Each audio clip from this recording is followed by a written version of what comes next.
An emotional start to Game 3 on the opening day of the 2024 Barclay Cup. Both teams here, the Victoria Hornets and the West Coast Rays, observing a minute's silence in honour of Brie Larson, the assistant coach of and the EO of this team. Unfortunately, her brother passed away, her brother Braden. So everyone's thoughts are with the Leeton family and friends and the West Coast Rays team. So an emotional start to Game 3 of what is the opening day of the 2024 Barclay Cup at the in Sydney, in Penrith, in the western suburbs of Sydney. So we see the West Coast Rays making their first appearance of the day, and the Hornets have already played one game today, unfortunately, going down to the Jacinda Giants. If you're a Victorian fan, that's unfortunate for them. I am Amy McCann. I am your host for today's game and for the rest of the week. And joining me in the booth is fellow Team Australia alumni, Ali Bebre. Ali, welcome. How have you found the first 2 days? First two games. It feels like 2 days. There has been so much going on. How have the first 2 days games been for you? The first 2 games have been really quick, especially the last game we just had with the Victoria Dingoes and the South Australia Seahorses. Seahorses made that game seem so much quicker, and I think a lot of that was their speed on the base paths. They were very, very impressive, the Seahorses. Quite a considerable makeup of their outfit is the National Championship winning youth outfit that took the 24 title in April in Melbourne. And they are, just from the few games we've seen so far, I think the Seahorses are going to be tough to beat. But we haven't seen the West Coast Rays. They've sat on some very long flights all the way from Perth. So we're going to see how they go in their first game. We just said the Jacinda Giants are 2-0. They knocked off, first up, the Dingoes, one of the Victorian side, and then they knocked off the Hornets. So we're not fans of the Jacinda Giants right now, being Victorians, but we are fans of the Giants being baseball fans. There was some good baseball in those first two games. Yeah, definitely. And I think the thing we've taken from both teams, both games, they've had strong at-bats, aggressive at-bats, and a lot of strikes coming into the zone, which is obviously what you want from your pitchers there. And we have West Coast Rays being the home team, so we can see they are in the field first. We have Miley Watt. She is on the bump, and she is pitching to Aaliyah Auld. And that first hack is from Victoria's Tabitha Pitt.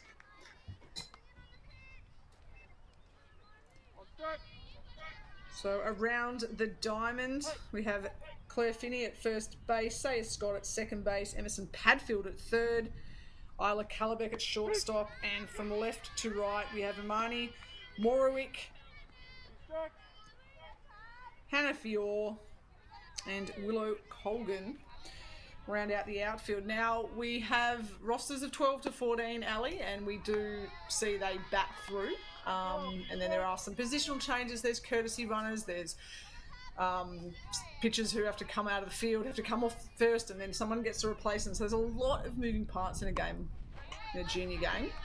Yeah, as we know, Barclay Cup is a participation tournament, so those rules are there to just get as many girls as we can into the game. There are minimum defensive outs they need to play for. Obviously batting through, like you said, as well as some other Little League, Junior League rules they're playing by at this tournament.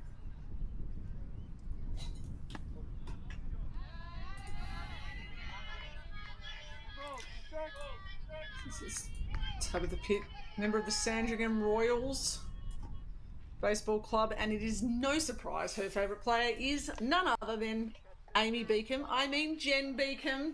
Jen was part of the All Amy crew. We did rename her to Amy Beacom, but no. Sandringham Royals, if I was playing at the Sandringham Royals, she's my idol. I don't even play at the Sandy Royals, but she is a dragon. I was going to say she's a dragon. We did get to play a couple of games with her over summer in the Women's League, but obviously in the Senior League, career. Yes. Jen came down and played some games in Doncaster Dragons, and I have to say I've played at the highest level. We're playing next to Jen Beacom. I'm going to say that I'm very glad I don't have to face Jen Beacom. I'd love to, but I'm also glad that I've missed that boat. So we see Tabitha Pitt gets on a walk, and this is Amelia Wright, who, Ali, we'll be talking about Amelia as the day goes on, because you are right now and will be next week a teammate, yes, of Amelia Wright at the World Cup, the Baseball 5 World Cup in Hong Kong, both of you representing Australia. So first of all, congratulations. Thank you. Very excited for that. Dual rep now, Australian women's baseball team and Australian world representative in Baseball 5, which is a mixed team. It is. It's a mixed gendered sport.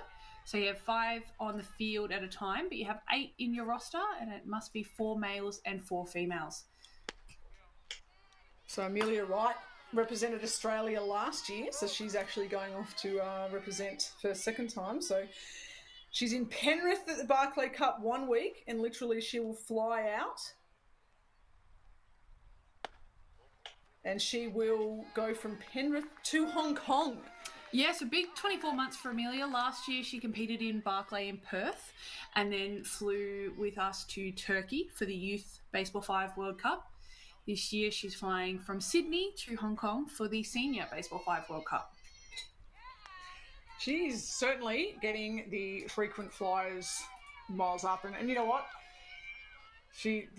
I hope she lets you into the Qantas lounge or whatever lounge that she's in, because it sounds like she's nice. Probably got some gold car. But no, Amelia Wright's had an amazing a couple of years, member of the Newport Rams down in the inner West Bay area of Melbourne. As you see, Ali Egan now, after 2 walks, the Hornets have first and second with none out. As you see, probably just a bit around the zone to start here for the Rays. Yeah, it's not a bad thing as the starting picture to be around the zone because it gives you a really good idea of where the umpire's zone is. Sometimes if you're just going down Main Street all the time, you don't actually find out how far you can stretch that zone. See where the umpire's calling for this game.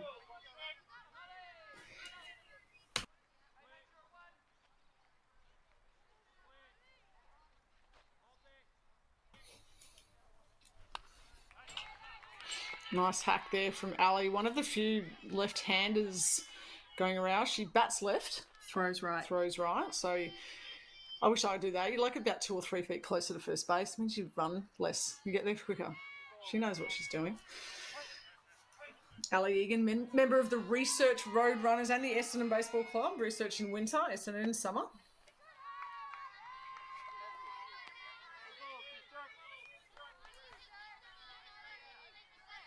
Ali is a pitcher at times. I'm not sure if we'll see her on the mound today, but she's very distinctive when she pitches. She's got a really big leg lift from her back leg as she comes through, which is a little bit iconic.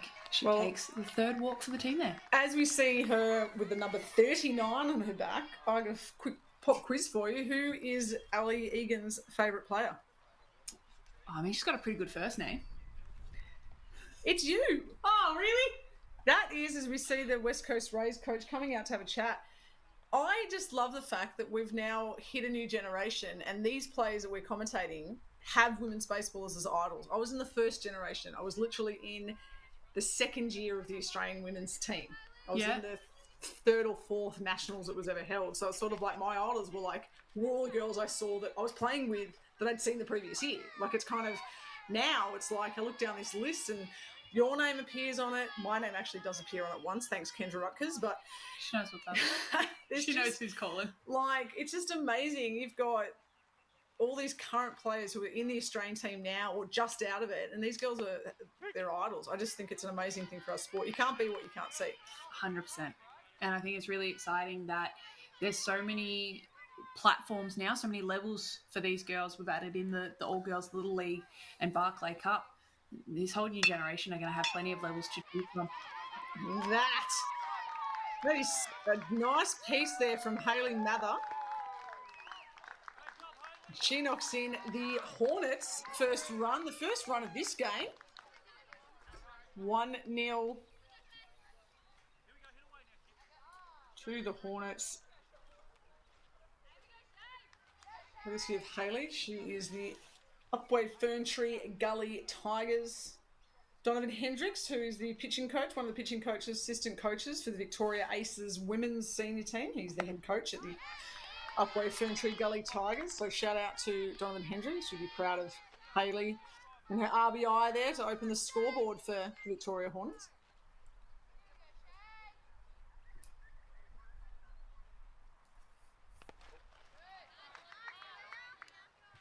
You see Shane White stepping in.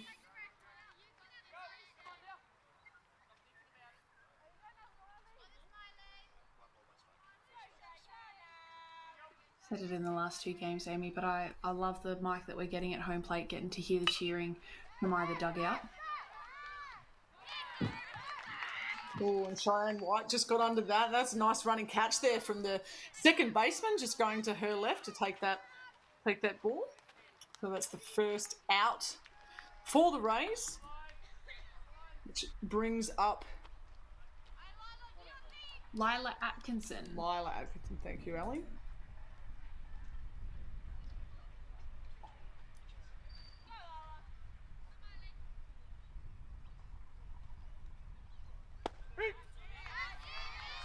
You're saying it was maybe a little bit more of a subdued crowd this morning, I guess. It was a 9:30 game. It's the morning. Everyone's had a lot of probably the down of the sugar high for everybody celebrating grand final day yesterday, or Victorians would have been potentially, or Sydney if you're a Sydney fan.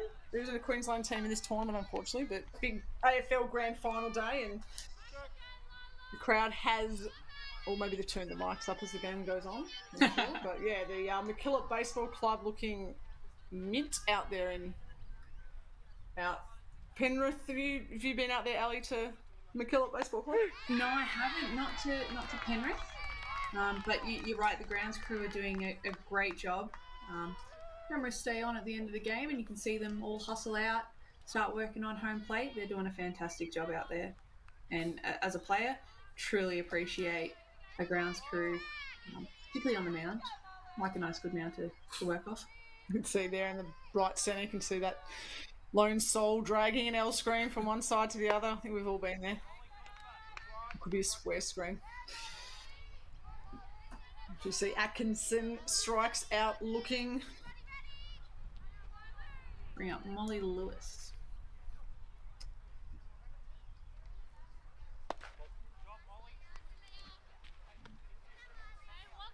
Molly Lewis really impressed me at the Australian Women's Youth Nationals in Victoria.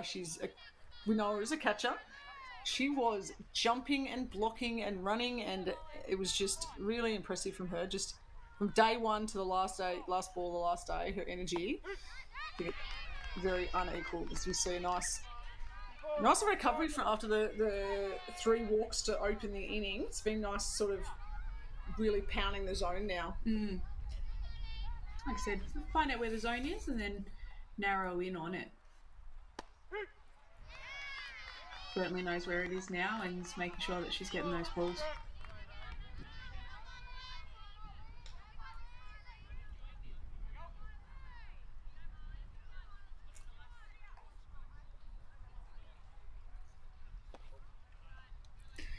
Just the one team for the West Coast Rays here at the Barclay Cup. We know there are 2 Victorian teams, the Victorian Dingoes and the Victorian Hornets. The Hornets named after Jacinda Barclay's first junior club over in WA, and the Dingoes in honour of Barky Dingo, one of her nicknames. You'll see Molly just hits that through the second base, and that will score a couple of runs for the Victoria Hornets.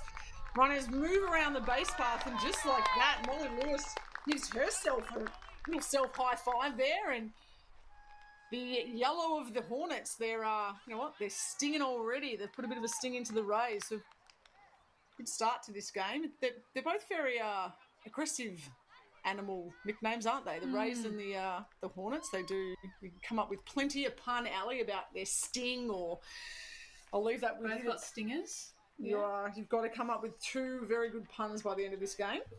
Well, I was thinking earlier when Miley was pitching, she knew what she was doing. Oh, goodness me. But those 2 runs does bring out a second mound visit from the coach there for the Rays. And I think that's brought about a pitching change. The new pitcher warming up on the hill there. Just a real quick outing from Miley Watt there. That does take her to 30 pitches. So we know with a junior tournament, there are pitching restrictions and different rest periods required depending on how many they pitch. So it might have been agreed before the start that Miley was only going for a short outing today, a minor outing, so that she can be available in another day or so with those pitching restrictions. The pitching change, as you have spotted with your eagle pitching arm, is Claire Finney, who is on the hill now. I think that was just a 1-3 swap, Amy. So first baseman into pitch, pitcher to first base. Pretty handy. Pretty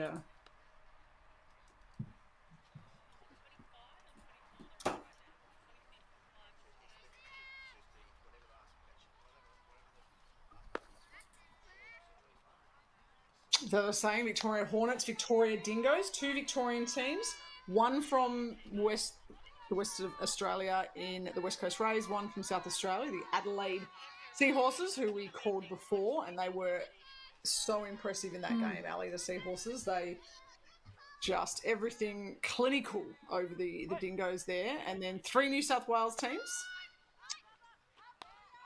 This is I'm using the old air quotes. It's a participation tournament. It's a tournament named in honour of Jacinda Barclay, just an absolute legend of life for the Australian women's baseball team of multiple sports, including the AFL women's. That's a nice pitch there. And this is the third Barclay Cup, and it's a few OGs. There's a few people in there getting around that have been to 3, both players and coaches, probably some umpires there too. Saying they're in their graduating year now. They might have started the first Barclay Cup as their bottom age players. They're now top age players. Is there a formal? Do they have a graduation ceremony? Surely we've got to have something. It's probably every night back at the hotel when they're eating all their lollies, and maybe they get a bigger budget for lollies, more sugar. There'll be a lot of sugar consumed on this trip, I would imagine, but a lot of exercise done. They do need it. It's the battle of the all yellows today. It's probably a good thing we've got white pants and the black pants. Now, white pants, black pants. Where are you on the pants colour? I know blacks have started to come in now, and there's a bit controversial as we see Bergman strikes out, swinging to end the top of the first inning. Well, after 3 runs to the Hornets, they would be very, very happy with that after opening their day with a loss earlier to the now undefeated Jacinda Giants from New South Wales. But Ali, where do you stand on white pants, pinstripes, piping, black pants? Oh, I'm not a fan of the pinstripe. That may or may not have something to do with the particular club that wears them. But I do think that the white looks classy. But I think it's probably with the City Connect coming through with the MLB, starting to make the black pants look really appealing, really classy. And I think that it's potentially because it's different. But I mean, you got a lot of college, and I don't know if it's more college softball, but they get the full colour, the green pants, green top, orange pants, orange top. Why are we restricting ourselves to grey and white? Oh, when you talk about Colorado, had the green. You talk about all the powder blues you might see, whether it's Kansas City or it's Minnesota or St. Louis. You've got the colour, I think. I love it. Like 15, 20 years ago, we were at white and grey. That was it. And now you've got the options. Personally, I love the black. I do have a pair of blacks for training because it's less laundry. That is a good point. And it is. It's a very interesting discussion. We will talk style, but I have to say West Coast Rays, Seahorses, they've all just got such great logos, such great colour combos. But enough about colour and combo and uniforms. We are now to the bottom of the first inning, which means Alexandra Egan, as we said, from Research in the winter, Essendon in the summer.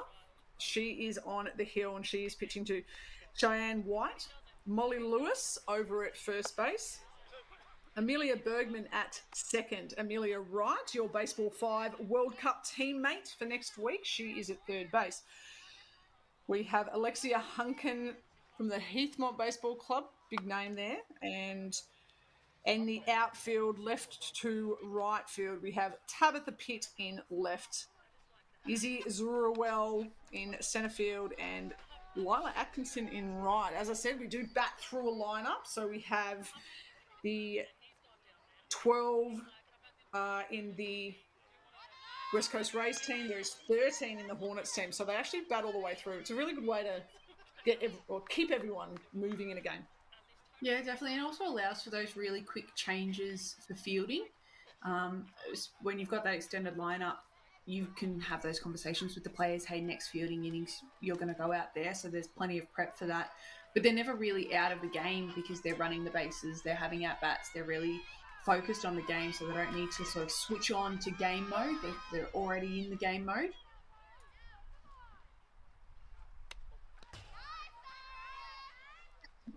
Just a bit high to open that for Ali Egan. As we see, stepping into the box is Sarah Scott.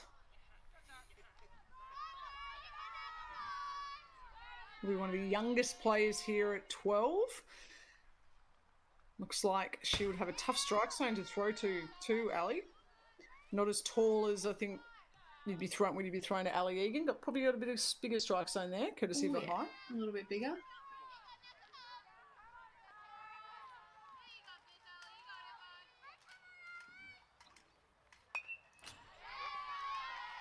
Emerson Padfield actually was up in Lismore played in the Little League National Championships this year, the first ever all-girls Little League National Championships in the world. Emerson was there. Great to see her now, I guess, graduating up. There, she was actually there with her sister, Monet. Part of the Corinne Cats Baseball Club is Emerson Padfield. Corinne Cats hosted last year's Barclay Cup. Now we see Sarah get a walk. And West Coast Rays have their first base runner.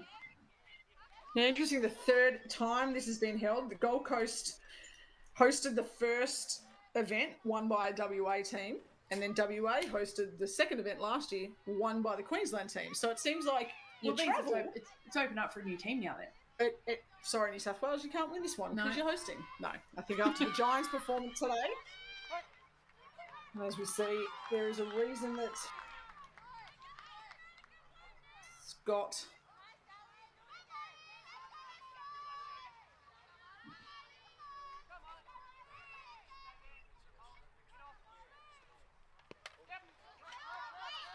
we just gave a big spiel on Emerson Padfield when Sarah Scott was batting. That's fine. But it's day 3, game 3 for us. It feels like day 3. We've had so much baseball. There's been so many runs. So my entire Emerson Padfield story, we will hold it and we'll just replay it. But that was Sarah Scott. She's now on third base. She's gone 140 feet in the blink of an eye. And now suddenly it's a scoring opportunity here for West Coast Rays. And we've got Miley Watt up to that. You mentioned she's gone 140 feet, Amy. That is, of course, because they're playing on a 70-foot base path diamond. Not because my math is bad. They aren't running 90. They are running 70 yes. So they have shorter pitching distance, shorter base path. The same distance they're playing out the full outfield. So we did see a triple earlier this morning. I think we'll see how many triples get it past the outfield, particularly I think that Seahorse team. How well they run. I think they're going to be putting up some extra bases all week, I think, that team. Got some very quick legs on that team. Seahorses use tails to move. Those are very quick tails.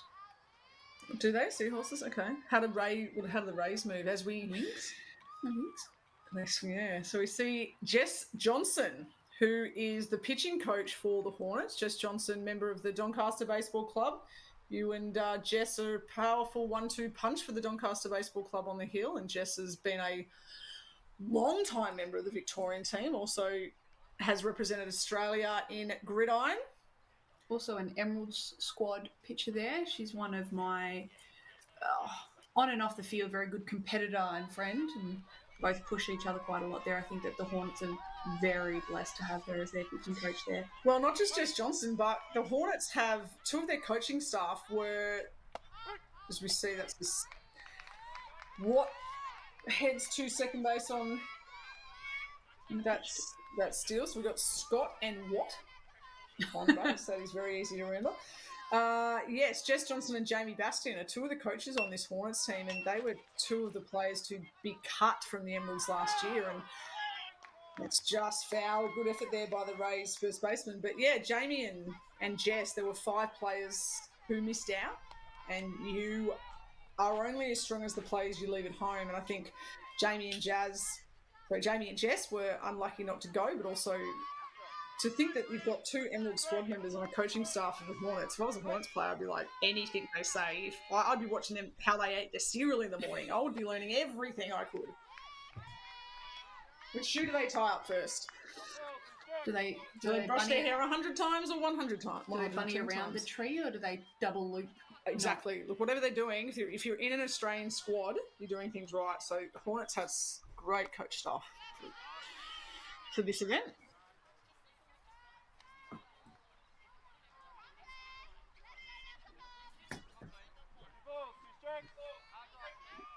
I did guess that Ali would be on the hill here, and you can see that big leg lift as she really pulls down on the ball.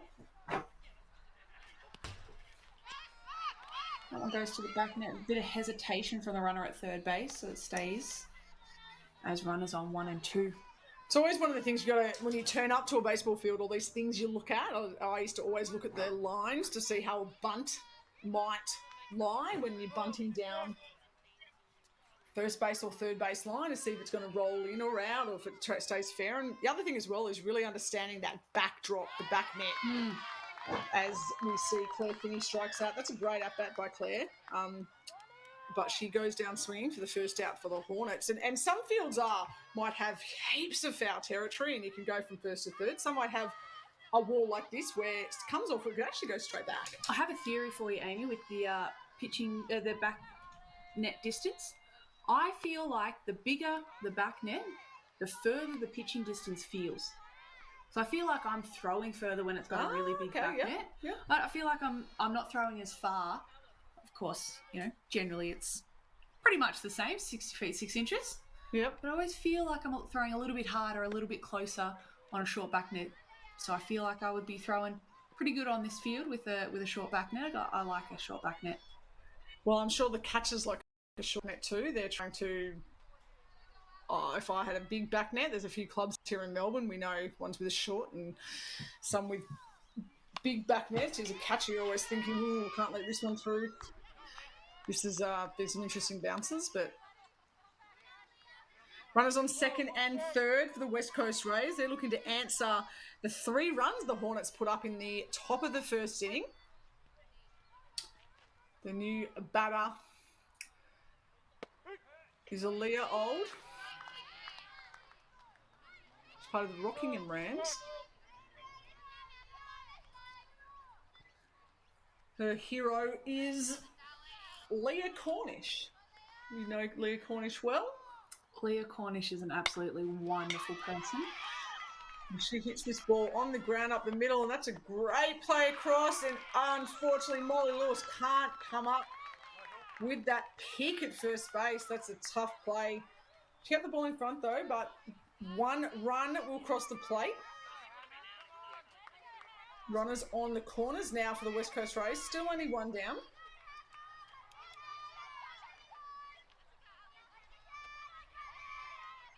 That brings up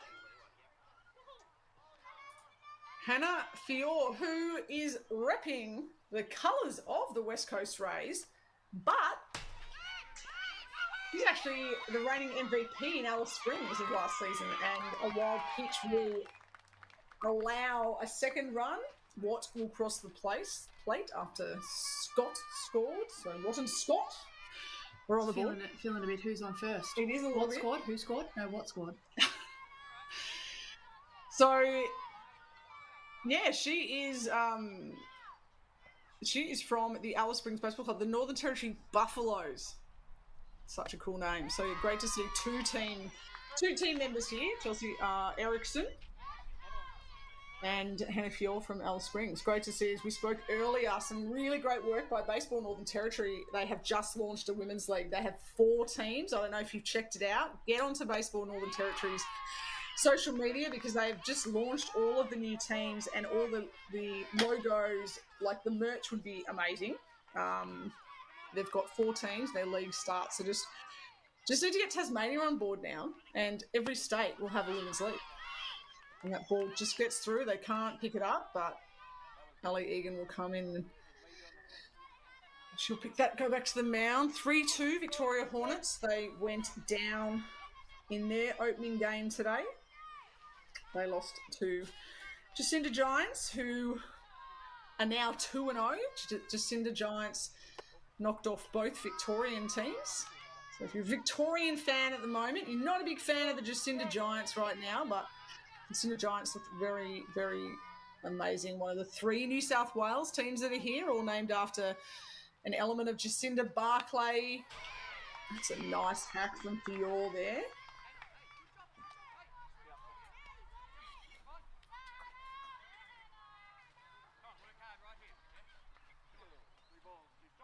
Hear a conversation, I think, probably from the Hornets dugout. Come on, work hard here.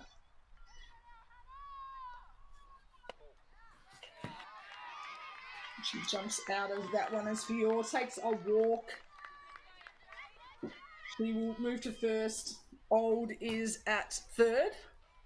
We have one out. So one pitch, that old one pitch warning, usually at the end of a game, but one pitch warning here. They gets a ball on the ground here as a pitcher. What are you trying to do here, Ali, as a pitcher? Oh, I want a ball on the ground. Puts a double play in action. Double play ends the innings. So trying to get something that the batter's going to try and top the ball and put it down for my fielders to make an out. Obviously, as the fielders, you want to make sure of one, but hope for two there. Umpire stepped out there.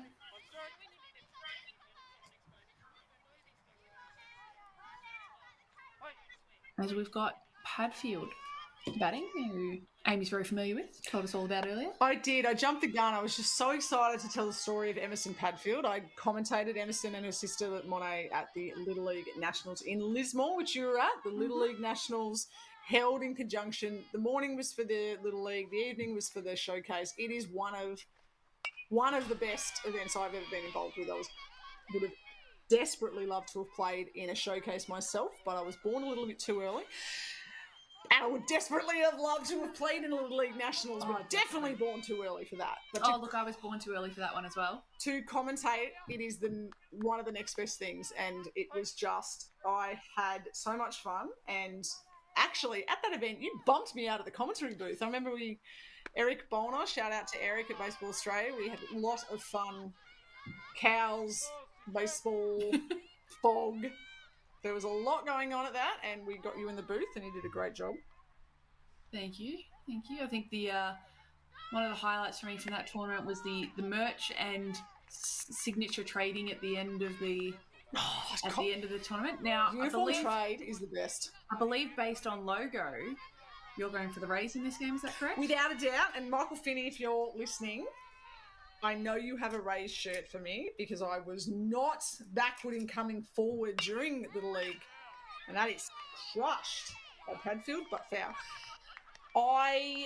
The merch, why do we do this? Is it for the love of the game? No, it's for the merch. Baseball is 90% looking good, eh, mate? It is. And there is some just such good looking logos and team uniforms out there. And Ben Wigmore, Athens silver medalist Ben Wigmore, he gave me an Adelaide Seahorse shirt, and it's mint. And Michael Finney, one of the coaches for the Rays up there, he's got me a Rays hat, which apparently is now in Penrith. It's going to come back. There's been a lot of, I've been sending up women's baseball inside pitch clothing. We just got Laura Needs and Tani Lovren sending a nice photo shoot through. So it is all about the merch. It's about sharing. It's about just women's baseball. As we see Jess Johnson, who is wearing number 17, Jacinda Barclay's number. I know Jess enough that I can read her body language there, and it was a very clear message of, hey, it's okay. Take a breath, calm down. You haven't done bad. Let's get someone else in to keep going, though. Yep. And nice to see Moravik, really great spirit there, clapping Ali Egan as she comes off the field. That we saw that in the previous game when Ruby Llewellyn slid into the catcher in that game. Slid over, slid through, bit of a somersault, slid underneath, and ball got away. And the first thing both of them did was check on each other. And I think that is what this tournament is about. It is named after Jacinda Barclay, and we spoke about the Barky Dingoes, the Dinky Barcos, and the Hornets, but the New South Wales teams are all named in honour of Barky and something about her amazing life. So we have the Cinder Spirit, the Ball Hers, which is homage to Barky's brand, and the Giants, who obviously with Barky being so great in the Australian women's baseball team, but also being a fantastic AFL women's player with the GWS Giants. So it's just so much. It's not just the Barclay Cup in name. It's a Barclay Cup in just so many elements. And I had the privilege of playing with her and against her and getting to know her. And you didn't have that, but you now get to experience, learn, and continue that legacy of Barky in your career now. And all these kids will do that for the rest of their life. Yeah, and not, obviously, like we said earlier, being born a bit too early, not getting to participate in the Barclay Cup. Obviously, there's some girls out there who are my club mates, and I look forward to having conversations with them when they get back and going, what did you learn about Barky? How can we bring Barky into our club games? And learning more about her through others. And I think, you spoke to Kendra Rutgers from the Victoria Dingoes on your podcast, and she spoke about being the leader on that team and being able to share what she's learned in previous years about Barkey to girls who this is their first Barclay tournament. As we said, Ali Egan is out, and this is Stephanie Keeley. Stephanie Keeley is from the Watsonia Baseball Club in Winter. You and I have both played for the Watsonia Baseball Club in Winter, just up the road. And she will take over from Ali Egan. And we will see Ali Egan again, no doubt. Stephanie Keeley also from the Research Baseball Club. What we love about Stephanie Keeley, well, we love this about everyone. We said Ali Bebere's name is on who's my favourite player? Ali Bebere. Stephanie Keeley's favourite player, her idol, is actually one of the other coaches on the other team in Jazz Bentley, who we saw earlier in the Dingoes. So she probably would have been disappointed she didn't get to have Jazz as a coach on the team. But what the great thing is you don't get Jazz, you get Jess Johnson and Jamie Bastian. A couple of Emerald squad members, you're welcome. And would have got to train with her in the lead up. Obviously, the Hornets and the Dingoes trained together under the High Performance Prospects program with Samantha Hamilton. And Amy, we talked about style points earlier today. Is that some eye black on Stephanie out there on the mound? Oh, I love a bit of eye black. It is the one side, the two side, the line, the swish down, the smear. She's got the pants up. She's got the ribbon. This is what I just love about baseball now. Everyone can bring their own little flair. Yep, you've all got to wear the same hat, your same shirt, your same pants. Maybe you have to wear the same socks, but you can bring your personality into simply your pants up. And you might do it because it look cool. I wear my pants up now because I legit reckon I run faster. And when you're my age, anything that makes you think you can run faster, you do it. That's why I wear my pants up. Hey, who cares if it's a mind over matter if it's working, right? It's also cooler. Cooler as in temperature or cooler as in style? Oh, but yes, cooler as in style. No, I rate these black pants. I rate the top, West Coast Rays. I mean, they've always looked good, and WA went back to the girls all thought it was this fresh new kit, and it's like, no. Your black and gold you brought it back from the early 2000s. They became the Perth Heat, and now they're back to the old black and gold. WA have always, I think, just always been the best looking team as far as uniforms go. So it's good to see West Coast Rays juniors continuing it. This is Maura Wick, and that's a great job by Keeley to get Maura Wick looking. They needed that. The Hornets, as we see, it is 3-3. We are in the bottom of the first. Could shape up to be quite a tight game here. They keep trading runs like this.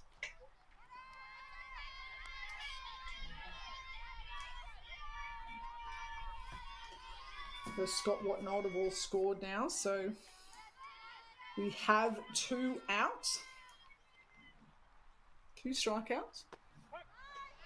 That is a nice pitch. We had a good angle of that. The McKillop Baseball Club. I have been out to the McKillop Baseball Club. I grew up in Sydney, but moved to Melbourne. And as a junior, played around Sydney a lot. Shout out to the Turramurra Kissing Point Angels, my junior club. So that ball gets away, and that will put the West Coast Rays ahead. 4-3, 2 out, runner on third. So looks like we're going to have a bit of a high-scoring affair potentially today. Again, we spoke about that short back net. Got to be quick to get across to that. Score on that one.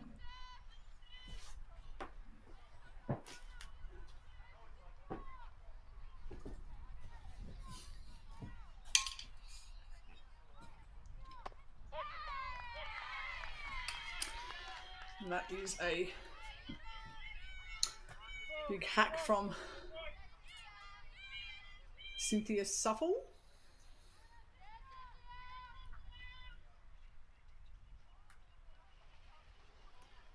2-2 count. And Keeley ends that innings with a strikeout to Suffle. Stops the bleeding at 3-4.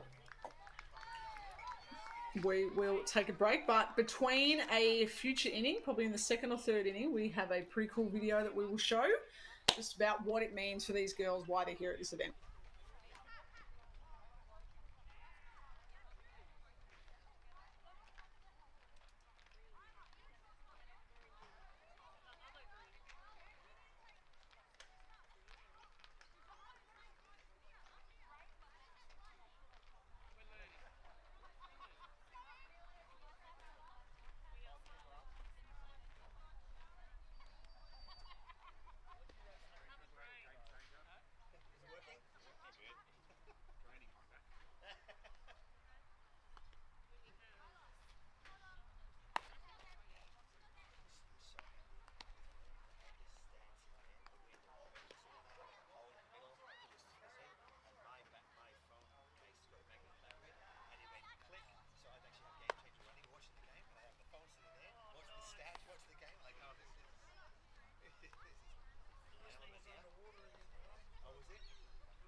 Welcome back to the MacKillop Baseball Club in Penrith in Western Sydney. This is day 1, game 3 on Diamond 1. It's the top of the second, and it's a 4-3 lead to the West Coast Rays. It's a lot of numbers, Amy. There's a lot of numbers, and number 26 is leading off for the Hornets. This is Charlotte Jansen. We know Charlotte well. She is Doncaster Dragons member, and she hits this ground ball across the shortstop, and that's a strong throw, but just a little bit wide. And Charlotte, whose sister was, I remember there was one day I was commentating at the Nationals, and it was the Jansen show. Jansen's Charlotte on the back diamond, Kira on the main diamond. They were going pound for pound RBI. It was sensational. If you're mum and dad, you didn't know which. You had to go and stand in that middle back car park area and hope that you could see part of each game. It was a great day out for the Jansen sisters at the Nationals this year. And so she, after the Hornets scored 3 in the top of the first, West Coast answered right back with 4. So Charlotte looking to get things off for the Hornets. She's on. And now we have Izzy Zurawell. She's from the Newport Baseball Club. Laura Sexton is her mum. Laura Sexton's cousin. It's all about baseball. There is a lot of baseball in that family. Izzy's got the eye black happening as well. Triangles under the eyes. She take 4 straight balls. So Karina Sexton was in when my first team in 2002. I made the Australian team, and Karina Sexton was in that team. Karina also represented Australia at the 2016 World Cup. She's Laura's cousin. She's from Queensland, but Laura is in Melbourne. She's at Newport. Laura is actually, there's so many stats in my head. Laura was actually part of the OG Women's Baseball League in Victoria and celebrating its 30th year this year. Laura actually played in that first league, that first very league 30 years ago. So if you can follow along, there's a lot going on with the Sexton family there, but they have been everywhere and still going. Karina Sexton, now Karina Connors, was up at Lismore. She was in the commentary booth with me for the gold medal game of the Little League Nationals, and I went to throw to her because I was tearing up so much and she was tearing up as well because the moment was just so amazing when the game had won. It was just such an amazing moment for women's baseball to be part of that. So shout out to Karina, 2016 World Cup rep if you're listening. Also heard Karina was helping out the grounds crew down at Lismore. She was, every time they needed to get the tubs on or off or get whatever that magic dust was they put on there, she was down there. If she wasn't doing the ground announcing at the canteen, in the commentary booth with me, it's what you do at a baseball club. You just roll up your sleeve and do what you can. And this up to bat now. You see Audrey Tribbiano, number 2. She will get a walk, which will load the bases now for the Hornets. So we're trading probably more walks, I think, than we'd all like to see, but lots of activity on the base paths today. Good opportunity for Alexia Hunkin entering the box. I want to know who's brought the eye black down for the Hornets. Which players packed that up? Well, I shouldn't say down, up. Go up to Sydney. Yeah, see, the Rays have a lot. I think I'd like to see the Rays. Their Rays are usually, I remember when they went the Rays at the Youth Nationals, the WA team had a lot of eye black. WA's always had a lot of eye black. I feel eye black is it's very geographically located. Like Victoria, we're not real. Like this surprises me. We haven't been an eye black state, whereas WA a very eye black state. We're not like that. I can see it. I think it's it's coming up from the youth now though. It is. So as we say, let the kids play however they want to play. At the end of the day, if everyone is having fun.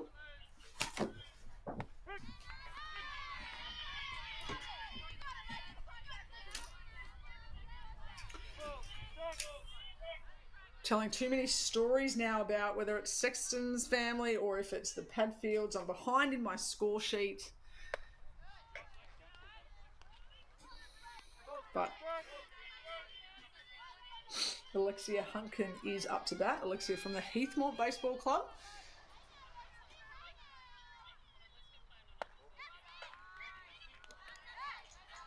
And a full count walk puts her aboard, moves everybody around one. And Charlotte Jansen crosses the plate to tie the game back up. As Stephanie Keeley comes up to bat, see if she can help herself out a bit on the mound with the bat. In the same position, none out, loaded bases.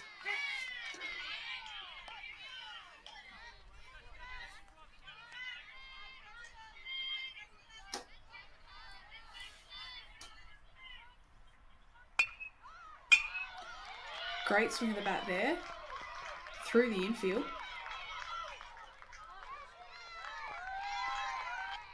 Just a blur of yellow players running everywhere on the field at the moment. But a blur of 2 yellow Hornets players crossing the plate. And that is Zurawell and Tribbiano.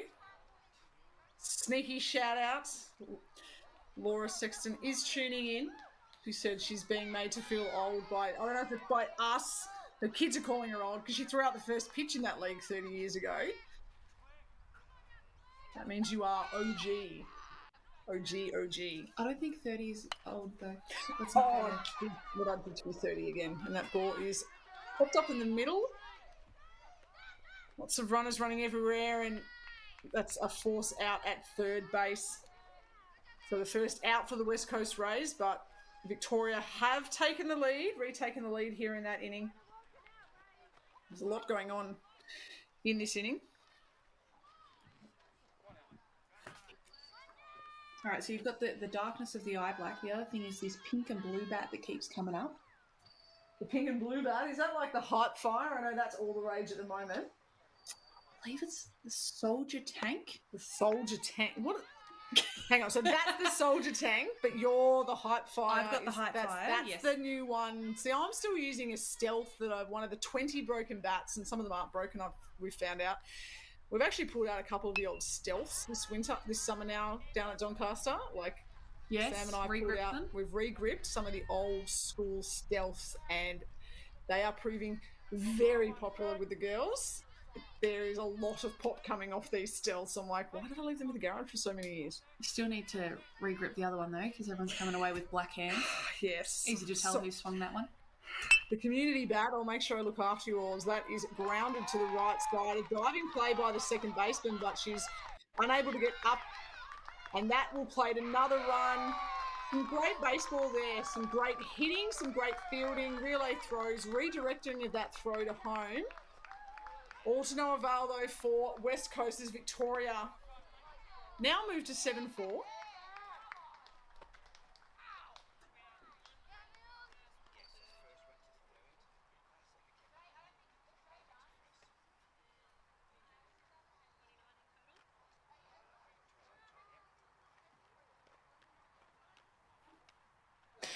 If you were going to name a bat, what would you name it? Soldier Tank, Hype Fire? I'd be like, if you had a bat named after you, what would it be? Oh, named after me? I don't know, something like Big Bopper. I don't know. I'd have to think about what. Big Bombs?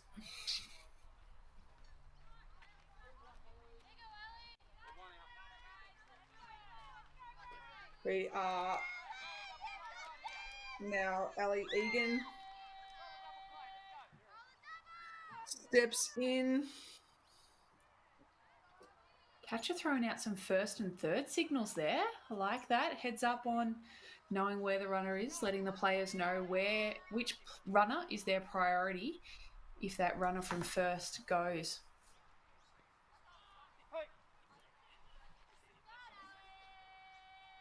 See if that runner goes. Runner goes and the throw's back to the pitcher, so clearly that runner at 3 was the priority.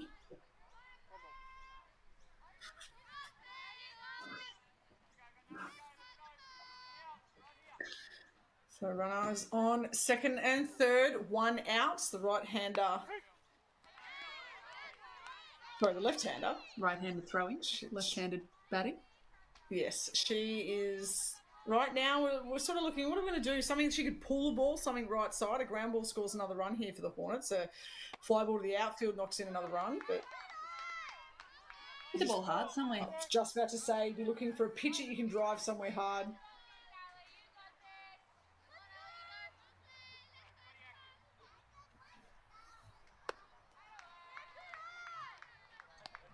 Good eye there. You can see the surrounds of the Penrith area.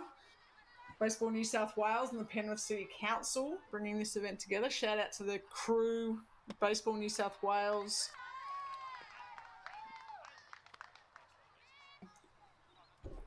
Mark Marino, but also I've been dealing with Vass and Georgia from the Baseball New South Wales office, doing some great work out in Penrith to put this event together. Always a great event as we see another pitching change here for the West Coast Rays. I think Finney knew that she was getting changed. Little flip of the ball to the coach there.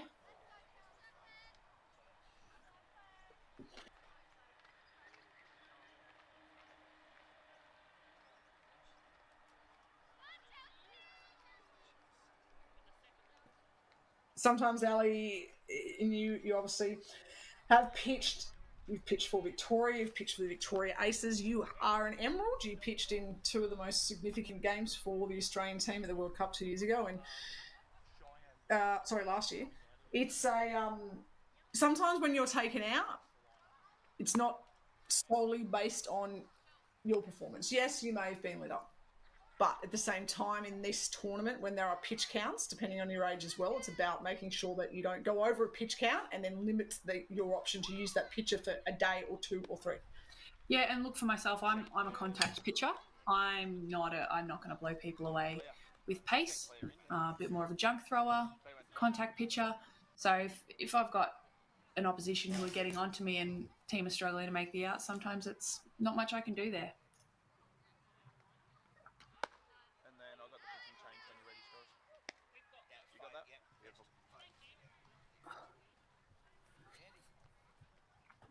We see the new pitcher is number 5. This is Chelsea Erickson. So Chelsea is one of the 2 players on the West Coast Rays that are from the Northern Territory.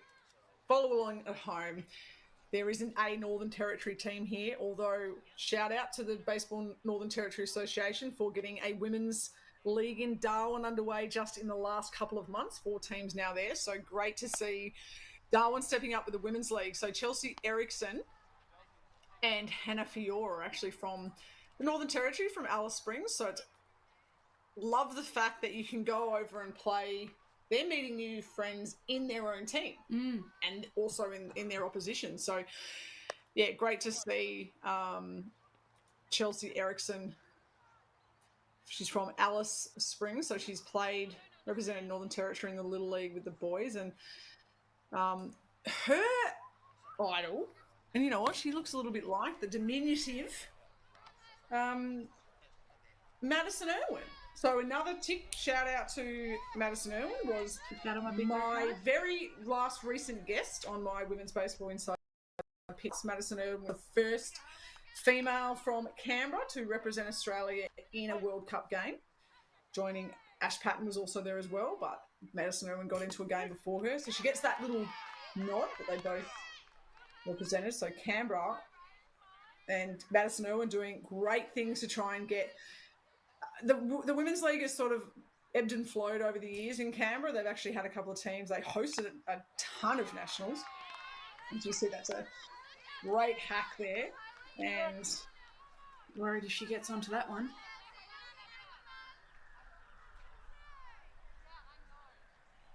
I think it's really exciting, obviously, what Northern Territory are doing, growing the game at any level is exciting, but particularly the women's game I'm obviously a big fan of.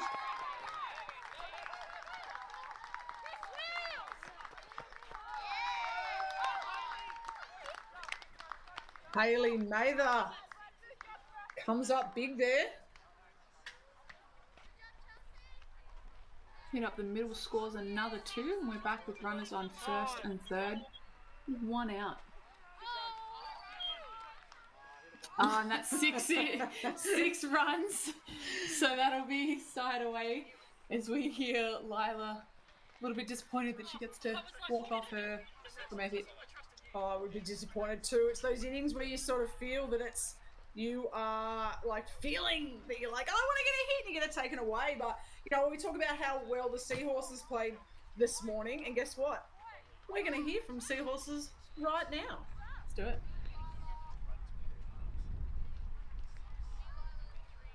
The person who's going to steal the most bases. I'm passing the mic to the person who's got the most brain rot. I'm passing the mic to someone who's going to throw 100 miles per hour this tournament. I'm passing the mic to the person who's most likely to fall over in the dugout. I'm passing the mic to someone who's most likely to forget something. I'm passing the mic to someone who doesn't want to be in this video. Molly Lewis.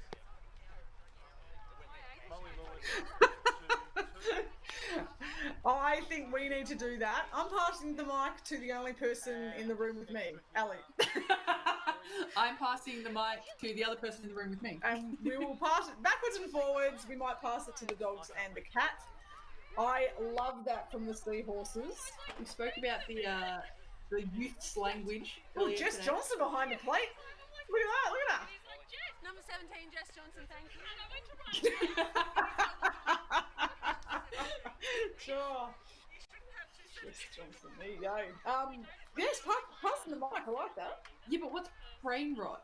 I'm passing the mic to the person with the most brain rot. Brain rot is clearly something that I've had already on day 1, but I've called it day 3, and I told a very long story about one player, and people confused everyone with the Sexton family history. And yes, so if you are listening at home and you are paying attention and staying along, if you've listened to me before, you know I like to talk and I have a lot of stories, and they can get mashed up at times, but no, we love that. Shout out to Georgia at Baseball New South Wales, doing great work on the socials, on social media. Get on the Facebooks and the Instagrams. On the line.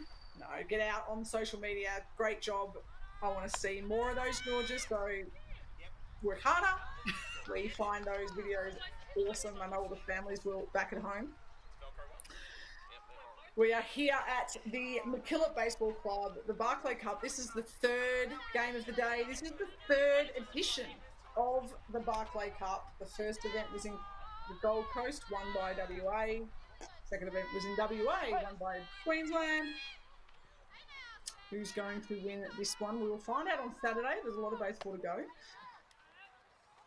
7 teams, 3 from New South Wales, 2 from Victoria, 1 from South Australia and 1 from WA. So I wonder what they're going to do on their day off, if they're going to eat more lollies. They're going to try and see some of the sights around Penrith. They're going to have a harder time getting them not to eat lollies than getting them to eat lollies. This is true, and we see Isla Calabeck, another one of the girls who was up in Lismore, representing for West Coast Rays at the Little League National in Lismore in May. She wears 44. Why do you reckon she wears 44? I can think of someone else who wears 44. It's not Hank Aaron of the Atlanta Braves. It is Jen Beacon. I would like to change my number to 44. No, I won't. I wear 31. But 44 was actually the number I wanted, and it was gone. Yep, when I first made a Victorian Provincial team, I wanted 44, and it was gone. And do you remember who had it? I did it. Hang on, do I remember it now? I've forgotten.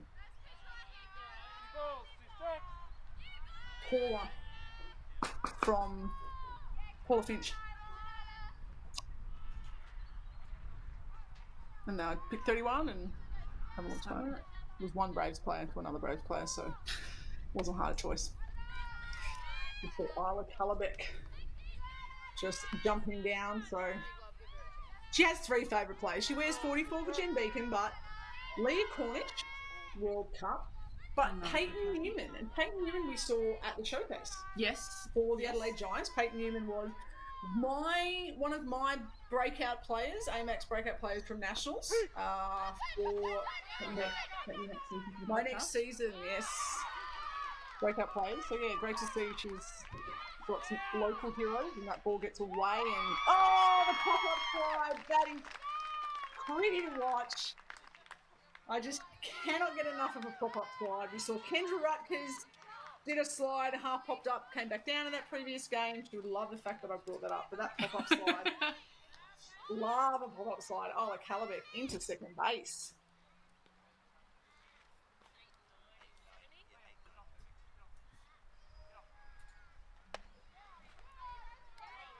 You see Willow Colgan just jumping out of the way of that ball here.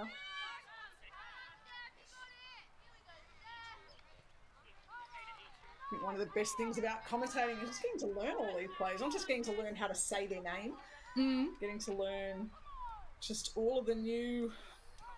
It's also just getting to learn new styles. You can see, the coaching techniques that are changing in baseball at the moment. Some of the drills that we use. We're using water bags. We're using things under arms. We're using weighted bats, weighted balls, under-weighted bats. It's a lot of fun, but yeah, you can sort of see some of the switch in the plays. I noticed on the Seahorses, you can actually see some of the swings that are starting to change as well. You really could. It's great to see. I feel like I've had to reinvent myself over years. I'm now learning how to refield and re-hit and re-everything for my entire career. There was no backhands in the outfield. Now it's all about backhands in the outfield. So fundamentals are different fundamentals now. And that's what I love about it. This game is always changing, and you never ever have a grip on this game, and that's what makes it so great. Great job by the umpires. We will have to get a list of the name of the umpires. We will give a shout out, but great to see so many out there as well. It's not a particularly damaging walk there. Okay, you got a runner on, but puts the double play back in action with one out. It's always a good thing. Makes it a force at any bag. Zoe Upland, a Melville Braves. I love the Braves.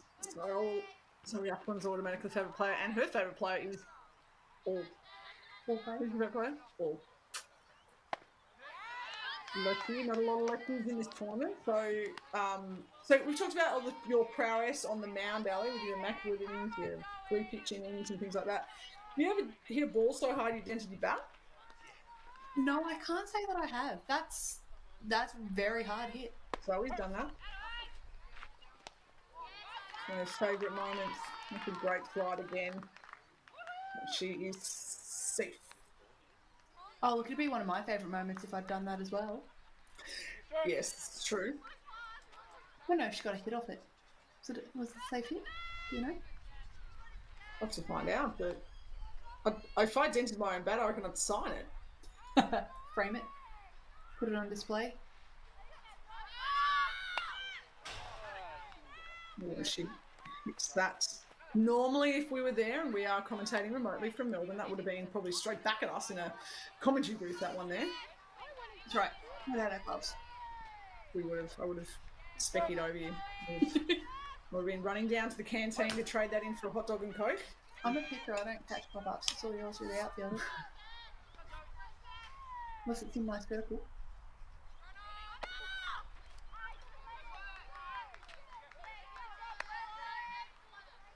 West Coast Rays base runners doing well there to remove the force. That'll take bases now, which we were looking forward to earlier. But Stephanie does have 2 strikes on the batter. Focusing in on the batter here. Maybe the runners do their thing. Let's get this batter.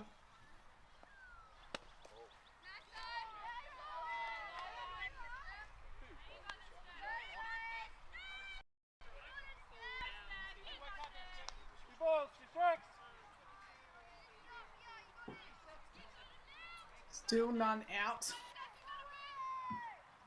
for the West Coast Rays or the Hornets, whichever way you look at it.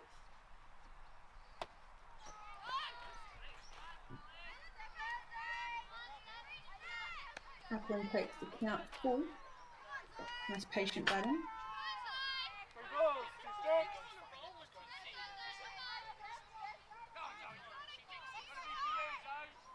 You said the Hornets is named after Jacinda Barclay's first junior club. Jacinda was from WA, so West Coast Rays, while they might not have met her, the Jacinda Barclay name is synonymous everywhere. Hailing from WA. And we can see that. We can see where that was probably caught and how far the third baseman. And I love that. Calabeck at third. Gives Amelia Wright a little side high five as she runs back. She's obviously caught that well into foul territory. That is, as we see, catcher extraordinaire Jess Johnson out to the mound. I love that spirit, and I read here the talking about the Barclay Cup, and you just think about that little high five there between Calabeck and Amelia Wright and the opposition, and it's the cup is named after Jacinda, and Jacinda was an amazing representative in the Australian women's baseball team. She played LFL, she played for the GWS in the AFL Women's League. She's done plenty of sports, and her mum, Deb Barclay, said her daughter would be so proud of this tournament when they announced it and the continued success. And this is the quote from Deb. It was, Jacinda lived her life with an open heart. She would be tickled pink and absolutely humbled by this auspicious honour bestowed upon her. She always strived to inspire girls and women from all walks of life to participate in the one sport she loved, that being baseball. She won the sport, I should say.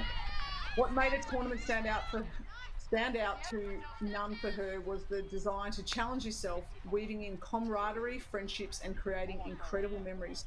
Something Jacinda would live by is, it's better to look back on life and say, I can't believe I did that, than look back and say, I wish I did that. I love that. I think that sums up Barky to a T. She broke her 2 ankles and was in a wheelchair for months between World Cups about 10 years ago, and she did that because she loved doing every sport she possibly could, and I just think that just sums it up. So great to see the spirit between the 2 teams.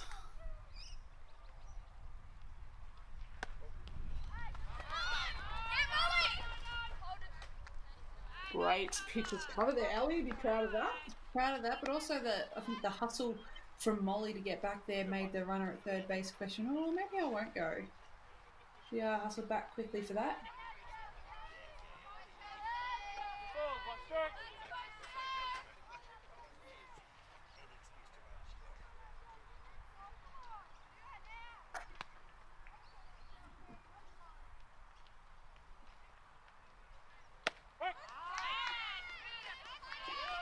That little pep talk from Jess Johnson helps definitely recalibrate. Ready to keep going.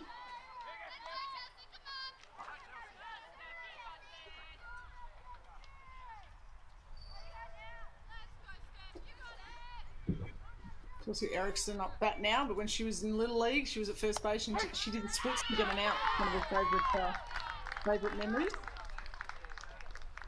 She will go down looking this time. And that is the end of the second inning. We will just have a little bit of a quick break and we'll be back with the Hornets 9-4 against the West Coast Rays. You've got the foul ball catch here and a strikeout.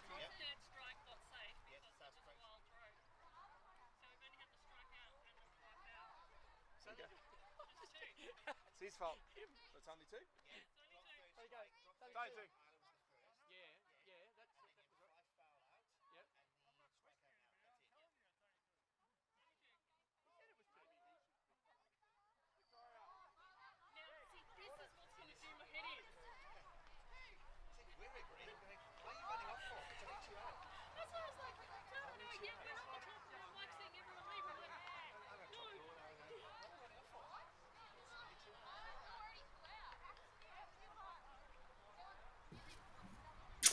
And we are back here for the bottom half of the second. We did call it.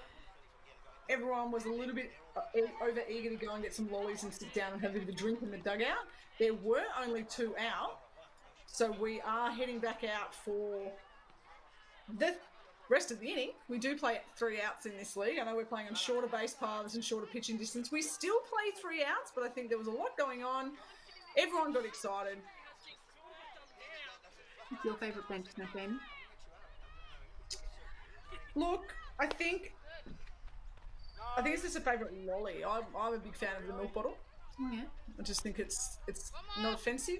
It's some sugar. There's not a pack of sweetness. There's not really any flavour to it. It's a little bit what you need. But I'm a big seed fan. But I spent too many years doing seed. I think I've actually chewed out one side of my thing. So I've actually moved into Big League Chew. And the other night I was eating a lot of the blue one and my teeth went blue. And I couldn't see it, but everyone else could. So that was great. How about you? What's your favourite? Oh, I love a good lolly banana. I always pull them out of the party mix. Yeah, that's true. But you said milk bottle is an unoffensive lolly. What's an offensive lolly for the bench snacks? You know what's an offensive lolly? I think it's because they're just, I think I rephrase it, an aggressive lolly. An aggressive lolly is like a spear mix. All those sour stripes. The Sour Patch Kids? All the Sour Patch Kids. Things that you think you could put in a bottle of Pepsi and they would probably blow up the dugout. There's a lot going on, but I would imagine I tried one of those sour straps the other day. We sell a lot of them at Monty's baseball canteen. We sell a lot at Doncaster, and after years I went, I'm actually going to try one. Yep. It was like a picture on the warhead packet when the head's blowing off. That's what I thought was happening with a lot of sugar. But no, I love a bit of Big League Chew now.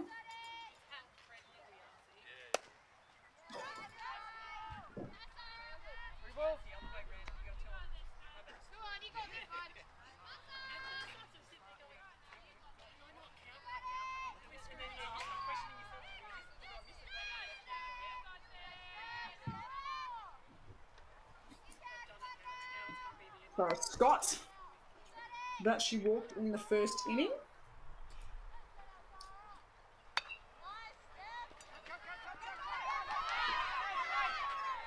Well, it's a bit of indecision between the pitcher and the catcher there, and that will allow Sarah Scott up to first. And great running there from Calbeck at third to cross over and just chip away at that Hornets lead. Is now down to 4 runs. We'll move to 9-5. So they thought the inning was over, have come back out and they've scored a run. You know, sometimes that can be enough to shift the momentum. You know, on hot days you talk about the first team that thinks about the heat losers. Here, they've thought that the innings was done. They've mentally closed off that innings. it'd be hard to go back out there and keep playing that innings.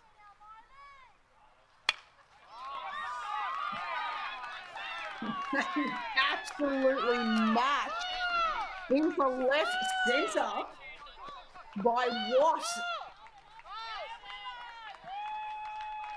Colgan will go all the way from second to home. Scott will go from first to third and into second base with a towering double. Is Miley Watt. And that's another run to the West Coast Rays. They're chipping out and chip. Not bad for someone who was signed up for softball, but her parents actually convinced her to give baseball a go, and now she's fallen in love. Still plays both. She's fallen in love, and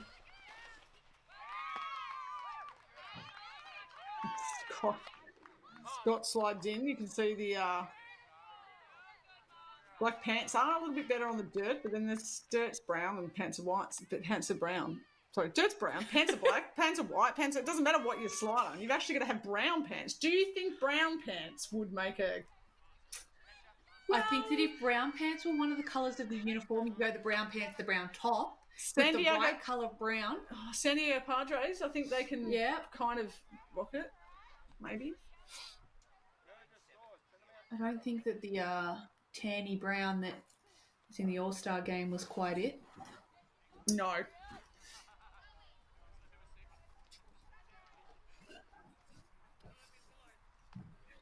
I think we might be having a courtesy runner there come in for runner on third.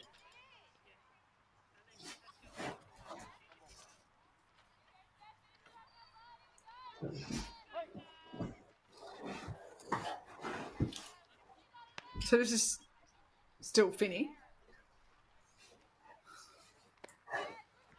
Yes, this is Finney.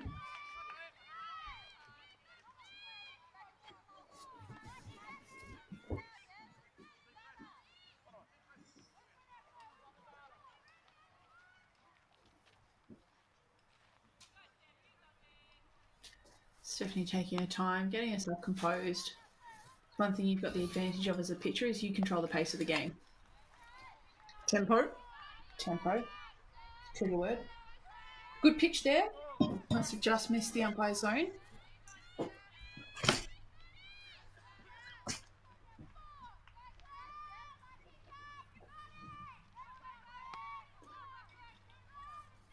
Molly keeping an eye on that runner at 3.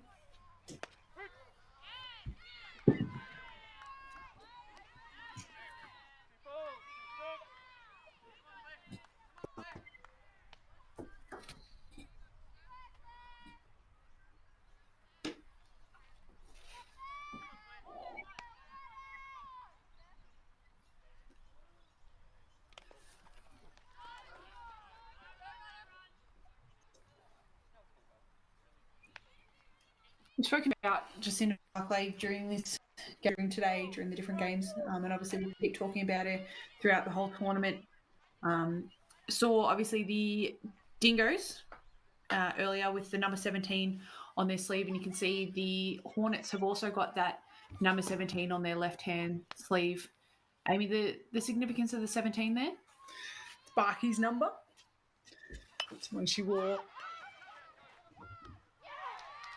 You see a great running catch there from second base there to end the inning for a second time. Yes, no, it's 17 is Barkey, and it's great to see the 17, and you see that number, and that's every time I see that number, whether it's like it's funny when you order something at the cafe and you get a table number, and you're always like, you get your number and you're like 31. Yeah, I don't think I've ever got my number in my life, but I think the way our baseball brains work is you get a number, and you think of a baseball player that wore that number, and that's what we always think of as Barkey. So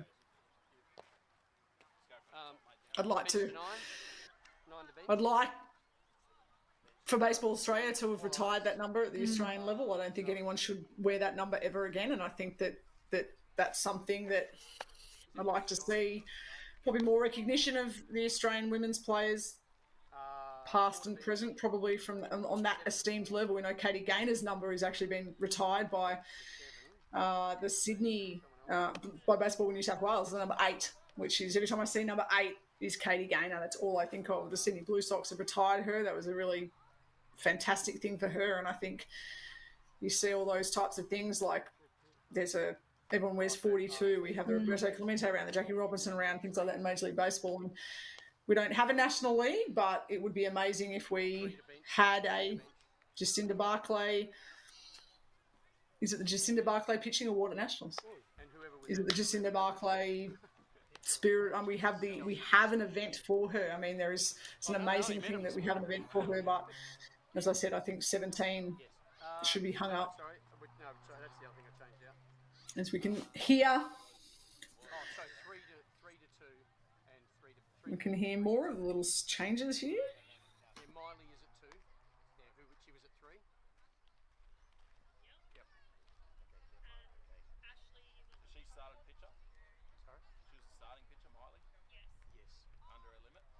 Under 40. Yeah, she's only through 30. Sorry? Oh, yeah, Aaliyah. Yeah. Aaliyah's on the bench. Yeah. So I had to make some more before I went back in. So we should be right now. And top 4. What is it? Top 4, is it? Thank you. I'm soft counting. Sorry? Soft counting. You guys all good?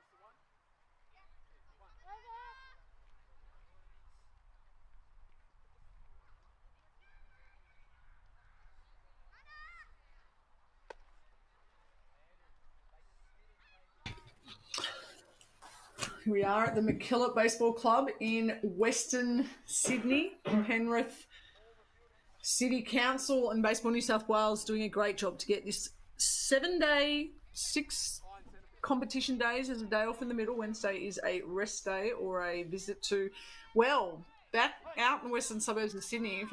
If you're tuning in and you're a bit older, you'd remember Australia's Wonderland. Used to be down there, and that ball is just popped over the outstretched glove of the pitcher. Wayward throw there. First baseman unable to pick it, and into second base. Lila Atkinson. I saw Lila a little bit disappointed she didn't get to bat last innings because it was a 6-run innings end. I think she definitely made up for it in that at-bat.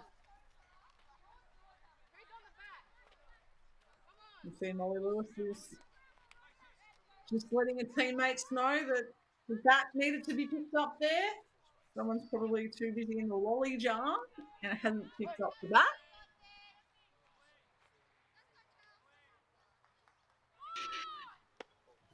As we see, Atkinson, she's into third. She's back on there.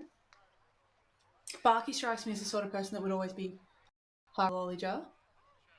Yeah, well, I tell you what, Barky was obviously being a pitcher. As I said, she started 2 or 3 games at World Cups and wasn't so much in relief. She was a starter in those first few, first World Cup she started, and she formed herself as one of the leading pitchers in the world. But as someone who I spent a lot of time on the field, so coming off innings, if I could go back and watch every vision of every game, I reckon that Jacinda Barclay would have been the first person to high five me coming back in from every inning. It's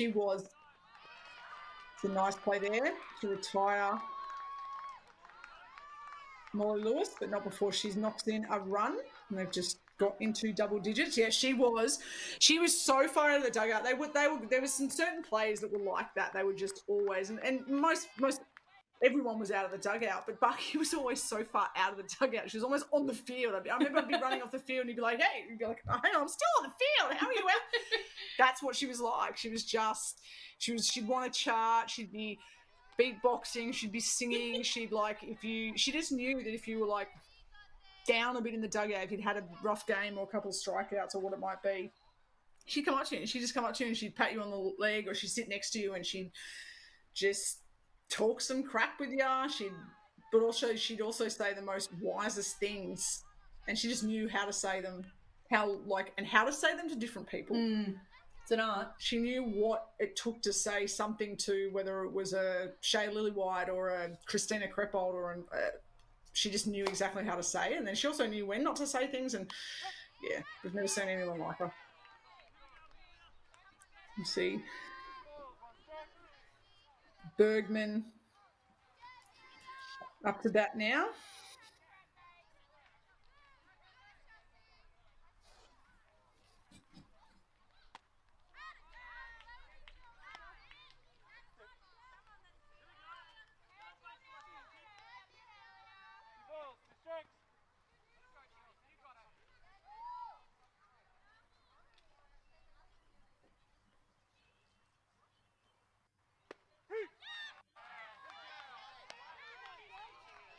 Some great pitching there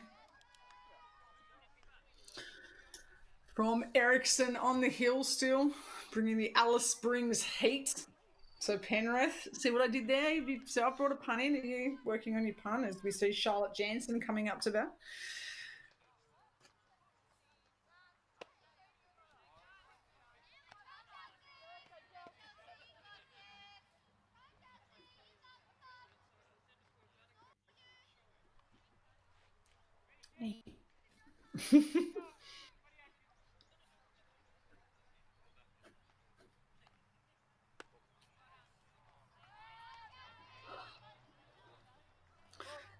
See Charlotte Jansen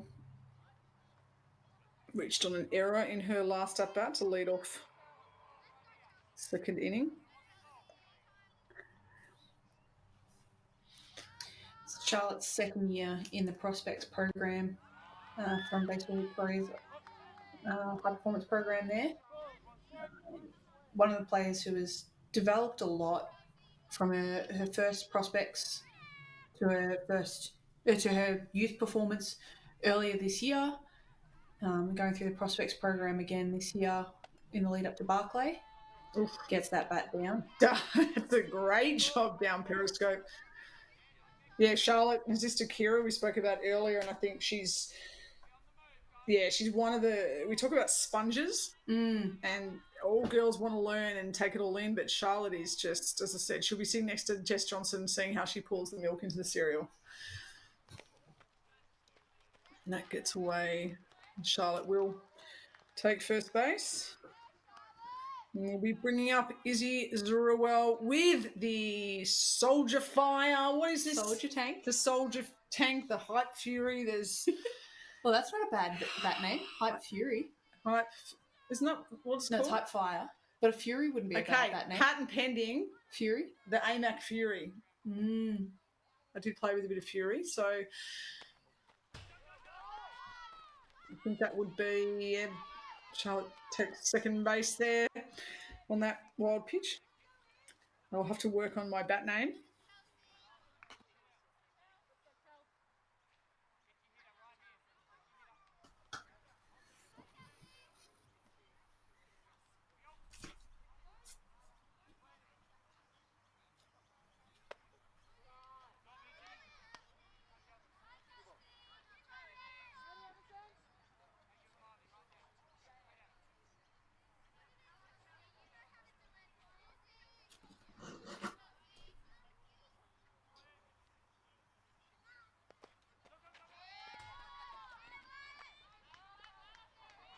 Oops, Charlotte with a tripping dive into third.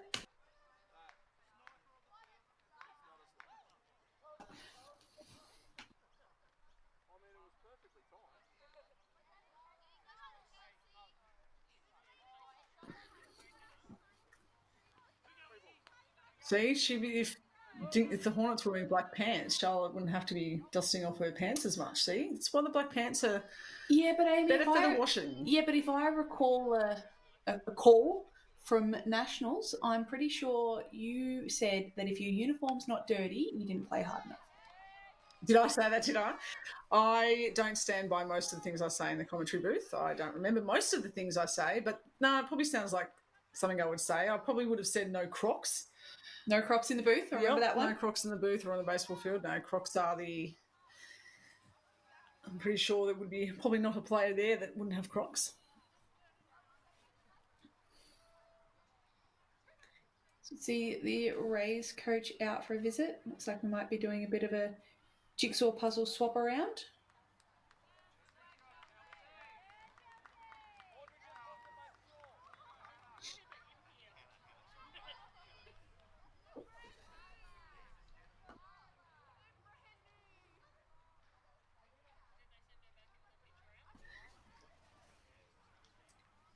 See a new pitcher on the mound here for the Rays.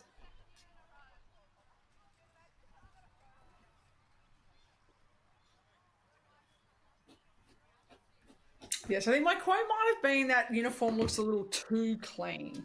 Not quite Caitlin Einan dirty. On the scale of clean to Caitlin Einan when she decided to slide back into second base. If you haven't seen that on Instagram, probably the easiest way to find it, probably Team Australia Baseball or Baseball Australia or Adelaide Giants. Morgan Doty was on the bump and she did the spin move to around second base. I think she did the inside move. No, she didn't end up throwing. So she didn't throw, sorry. Inside move, and Caitlin Einan just went, I'm not hanging around, and slid straight back in. Didn't throw, and Caitlin Einan was lying because Lismore was wet. Lismore definitely was wet. It was foggy, it was damp, it was everything, and Caitlin Einan, goodness me, I'm impressed by the outfielders. There's some dives there that they came up sopping.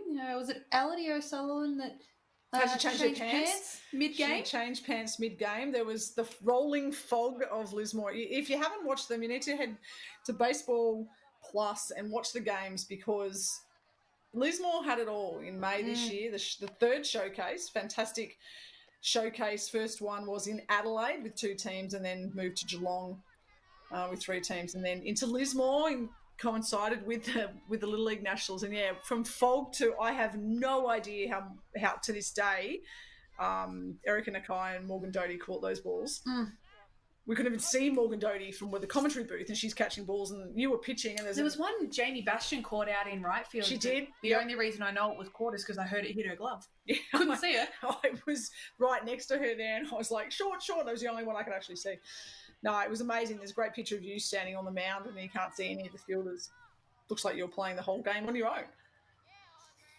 Reminiscent of coming out of the cornfields.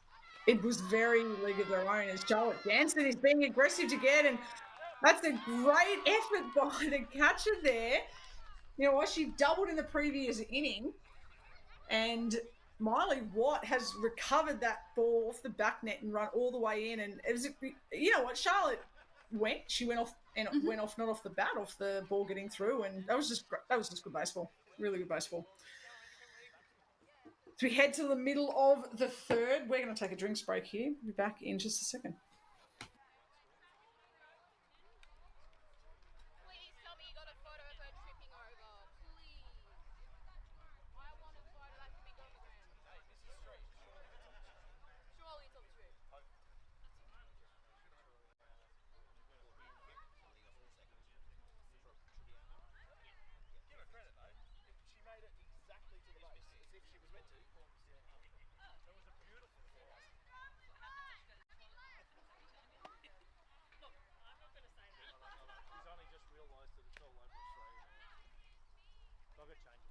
Internationally, mate.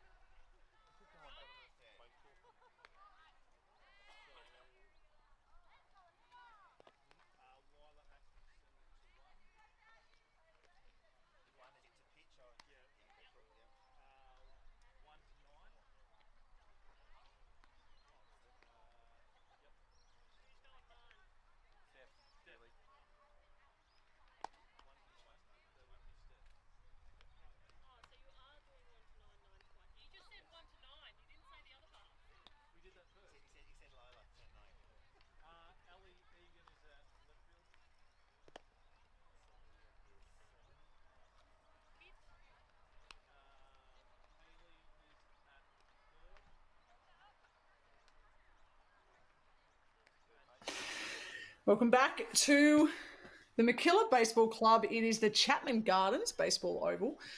This is day one of the 2024 Barclay Cup. And we have the clash of the yellow. It's a clash of the all stingers. We have the Victoria Hornets, who currently lead 10-7 over the West Coast Rays. The Hornets opened up with 3 in the top of the first. The Rays answered back with 4. And it's been a day of crooked numbers. 6 runs to the Hornets in the second and 3 to West Coast Rays. And 1 more in the top of the third to make it 10-7 for the Hornets. There's been a bit of everything. We've seen plays of the plate. We've seen doubles to the outfield, absolutely smash shot by Miley Watt. But yeah, it's been a lot going on in this game. This is our 3rd game of the day. We've seen the Jacinda Giants win 2 games. The Hornets are hoping to pick up a win after going down to the Jacinda Giants earlier, and it's it's been a big day of baseball. Ali Bebery. My name is Amy McCann. We are some Emerald teammates, not teammates in the Emeralds. We're a bit of different eras, but how's your assessment of this day been so far, Ali? Yeah, it's been some great baseball. Saw it at the Little League World Series, but this younger generation that's coming through, Amy's going to give me a run for my money. Better keep sharp, because the top age girls from this tournament, they're going to be competing with and against them potentially at Nationals in March, Aprilish next year. And there is some strong talent coming through, and I look forward to it, competing with it and against it.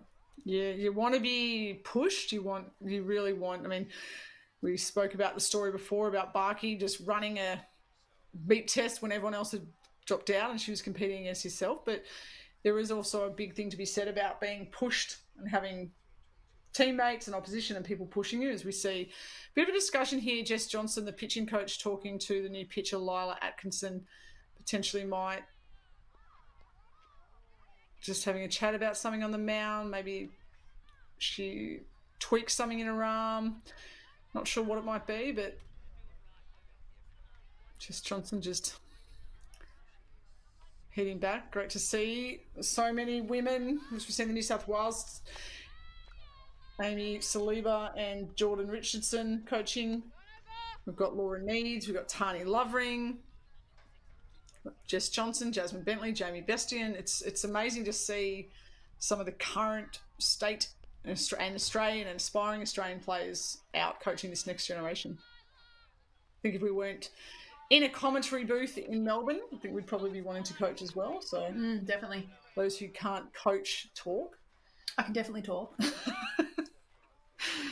I love coaching, but I have done tournament coaching. I've done managerial coaching at Doncaster, and game day management of staff and tournament and all that. That is not my cup of tea. I would much rather teach someone how to do a hit, throw, run.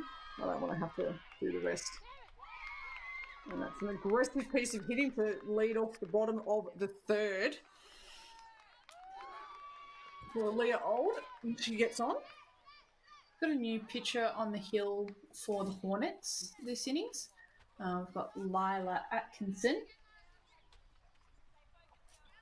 one of the younger players on the team. She's just 13 years old, so she'll probably be on a shorter pitch count, because obviously a longer pitch count means a longer rest period for her. And as we spoke about earlier in the day, the rest periods is based on calendar days, not on games played. So for a lot of pitchers who've thrown a major outing today, they won't be pitching this side of the rest day. We have 7-inning games, or 2 hours. So there are 10-run rules after 5. There's 15-run rules after 4. We have 6 runs per inning. So lots of things to keep abreast of. And that pitch just gets away from the catcher. Molly Lewis and Ald will very quickly turn her walk into, she's on third base, ready to try and chip away to the three-run lead, and she would do just that. She bit of a collision there, but they're both all right. Chip away. They're just going to keep chip away at this lead, and it's now down to 2. Still a lot of baseball left. Then just none out.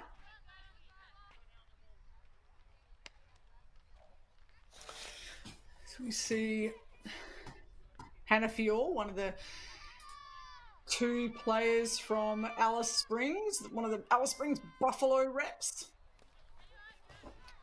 We'll say when it comes to state uniforms, Amy, our Northern Territory's got one of the cooler designs. Definitely. See, that's Hannah Fior. Favourite female player is actually, she says how much she loves Maddie and Takara from the Emeralds, and Maddie and Takara actually, with Samantha Hamilton, visited the Northern Territory in April this year, did a whole bunch of junior girls clinics and also some clinics in some Indigenous areas around Alice Springs, and yeah, a really rewarding trip, I think, for everyone involved. So no doubt Hannah would have been involved in that. So again, shout out to Maddie Irwin in Canberra. Takara is over in Japan at the moment. Just had a walk-off hit in her league game the other day. Get on Team Australia Baseball social media to see Takara's walk-off hit down the left field line.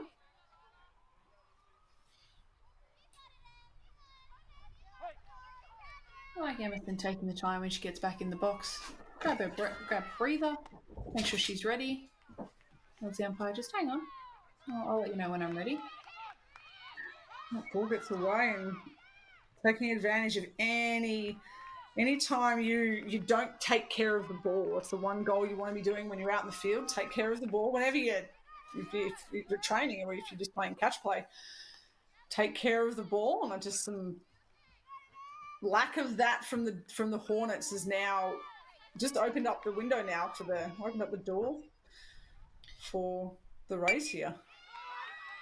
And that ground ball to the right side. Fantastic piece of team hitting from Emerson Padfield. You've got a runner on third base and you've got none out, and she just has to hit that ball on the right side, and that's a run every day of the week. And that is now 10-9. 1 run. As we see, there's a catching switch there. Molly Lewis is out, and Amelia Bergman is in. I wonder if Molly Lewis is coming onto pitch potentially. You have to come out of the field to then come into. There's the option to. Okay, sorry. It was one of the challenging things about commentating with the speed up rules, things like that. Players coming on and off and back into games, left, right, and centre. Of course, with the extended lineup in this game, Amy, players in the field can come out of innings and go back in, because coming out of the field, they're still in the batting lineup, so they haven't actually exited the game, which is another way that this participation tournament is making sure that everybody's getting as much game time as they can. You lost me at catcher. I love it. It's so great to see the ways they get all the players in, but sometimes I'm just like, what? Again, that's not why it's why I don't manage at this level. I tip my cap to everybody that does.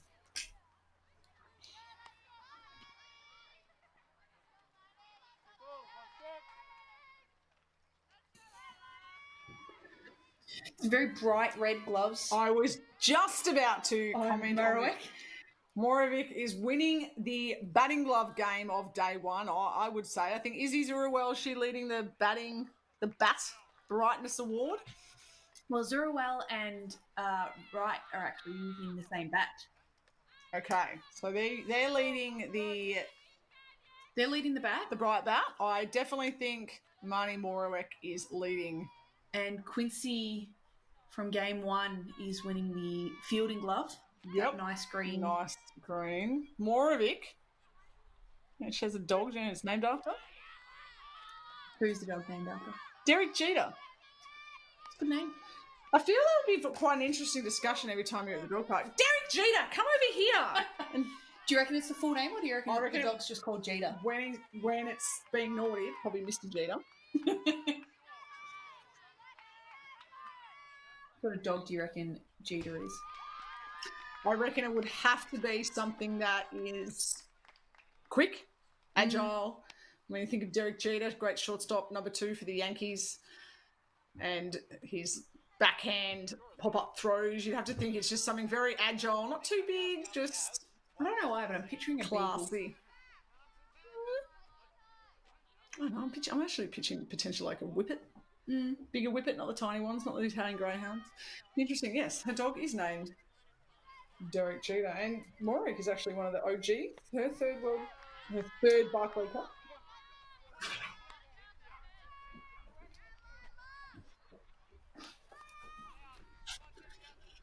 So we've got one out, one runner on, and one run difference, which means the go-ahead run's currently at the plate for the West Coast Rays.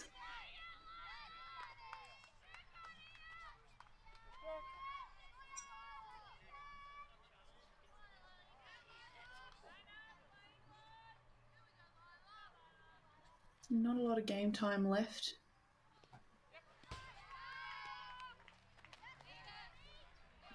$15 left by my count, which means that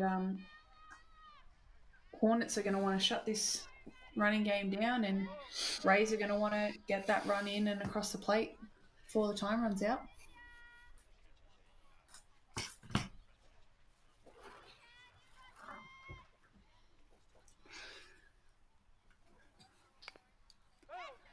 Still about 45 minutes left in this game. We joke, but we're not joking. It's serious business, the merch and the merch swap and all that. We talk about the spirit of the game. We just had a message from Jodie Auld, which we see Aaliyah Auld in this team. So just saying, loving the commentary, watching from Rockingham in WA, and just saying when we see the Rays play the Dingoes, you actually can see Aaliyah from the Rays and Maddie from the Dingoes reunite. They met last year at Barclay.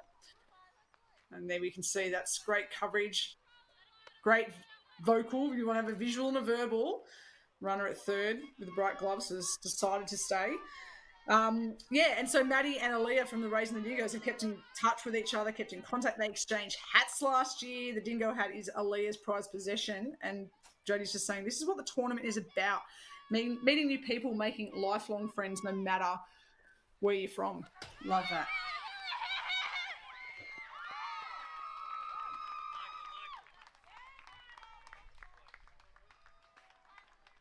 The West Coast Rays have just tied up the game. It's a wild pitch there. Really, I think there was a bit of a collision there. We can see Atkinson just being consoled by her teammate there. Jess Johnson's coming out. There's a bit of a collision there. Probably a lot of pressure as well. She's probably feeling now a bit on as we talk about the pressure, and against pressure doesn't really exist unless it's in pipes. And what do they say? Pressure makes diamonds. I'll throw 1,000 sayings in there, but they've just scored the 10th run, the tying run. So you can imagine it's you put a lot on yourself as a pitcher. You feel like you've done everything, like anything that goes, I guess, wrong or bad or anything like that. It feels like the world's on you. It's just such an individual role in a team sport, and there's just really nothing else like it. Like in cricket, you can bowl a bat over and they take you off, whereas in baseball, you can be taken off, but it's just so, amazing. So, like all the girls, they got to hold their heads high. Anyone that steps on the mound and is willing to give it a go or just is on the mound is nuts. Hopefully, we've got Tabitha Pitt coming out to warm up. And this is one thing I've noticed the junior girls do a lot that I really like. You'll see the infielders all come together and take a knee, and the outfielders all come together and take a knee. Yes, we noticed that a lot in the Little League Nationals, and the Youth Nationals is where I first noticed it before Little League. And it's not anything we ever did. Like what I loved playing the majority of my career in centre field, I used to love the fact that I didn't have to go anywhere. Left field and right field came to me, and I'm like, yep, I don't have to walk. And you just kind of all hover, and sometimes the infielders won't go together. You might hover off to the side as a pair, but then never kneeling it down. We never did this, so I think it's cool. Makes for great photos. Definitely does.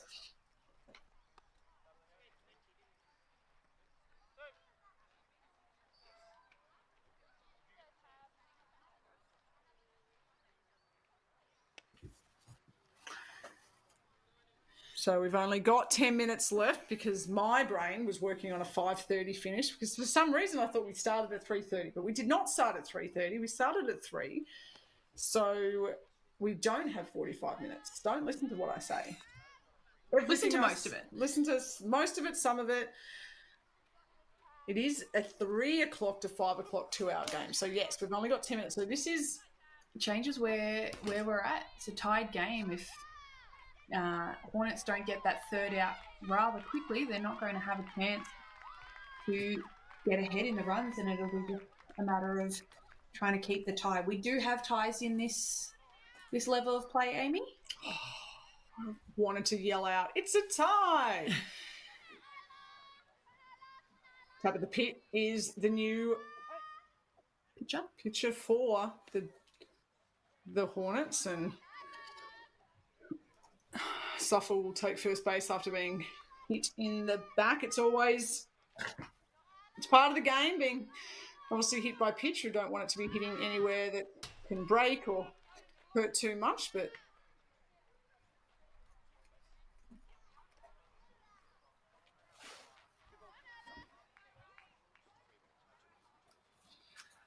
you do sometimes get a lot of people at my work and over my life. I've always gone, I can't believe you go and stand there and someone is throwing a ball at you. And it's like, but they're not throwing it at me. They're not meant to be throwing it at me. If they are any good and they're trying to get me out, they're not going to be hitting me.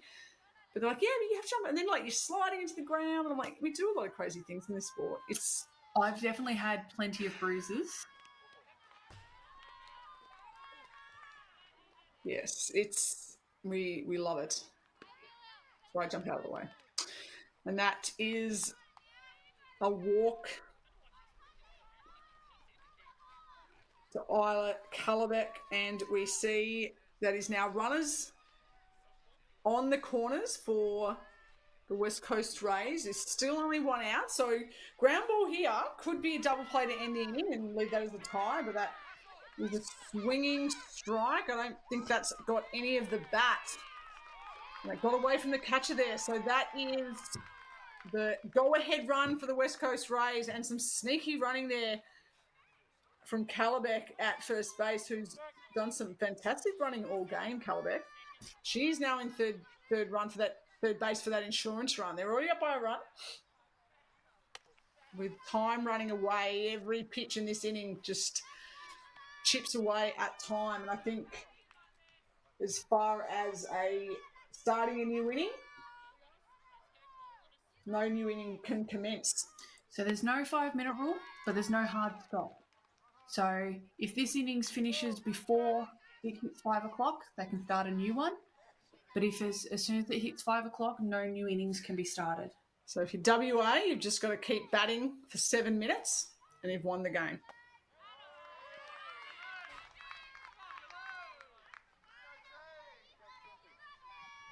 Nice healthy hack there from Willow.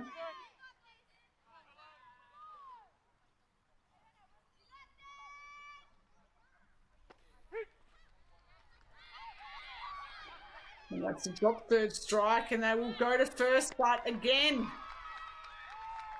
Isla Calabec, who, with those wheels, Seahorses will be watching that. They'll be learning some base running there from Isla Calabec. That was sensational, hard 70s all around from Calabec, and she crosses for the 12th run, which is an important insurance run, and once again, important ticking over of the time clock for the West Coast Rays, who really just want to chip this away now to 5 o'clock, and after that moment, Victoria Hornets desperately will be wanting to get Zoe Applin out right now so they can go out and start the top of the 4th.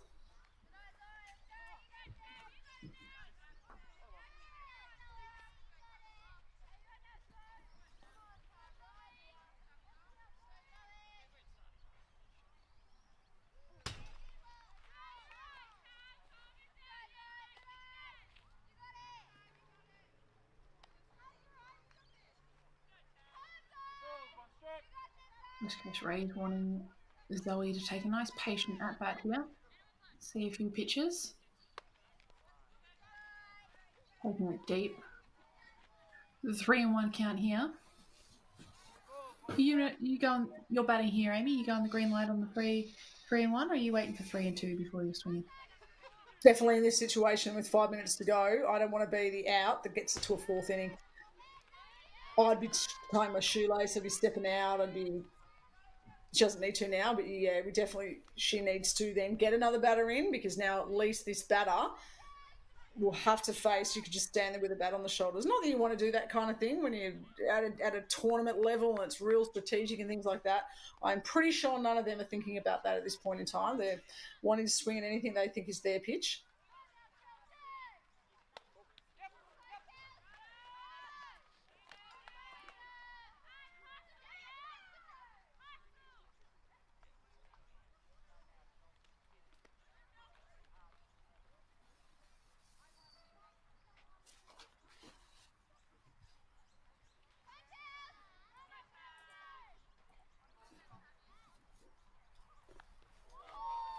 Oh, hit by pitch there.